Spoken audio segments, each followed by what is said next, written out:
Le décompte révèle une augmentation de 62 000 articles par rapport au total enregistré en 2010 lorsque les travaux de recherche ont débuté.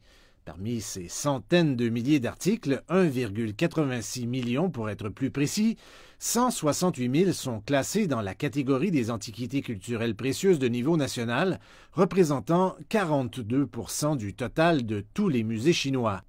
La plupart des objets appartiennent au catalogue des écrits manuscrits de l'empereur Qianlong de la dynastie Qing, des os d'oracle des ruines de la dynastie Yin et des échantillons de céramique. Le dépouillement au cours des 7 dernières années est le plus complet en son genre dans l'histoire de la cité interdite. Nous avons vérifié leur nombre dans 231 catalogues. Le nombre d'articles pourrait enregistrer une augmentation supplémentaire. Par exemple, il faudra 2 autres années pour finir de vérifier toutes les 23 000 pièces d'os d'oracle. Le conservateur a ajouté que des centaines de pièces ont été réparées.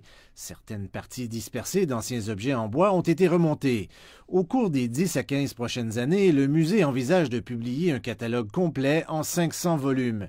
Située au cœur de Beijing, la Cité interdite possède l'un des musées les plus complets de Chine, autant historiquement qu'artistiquement.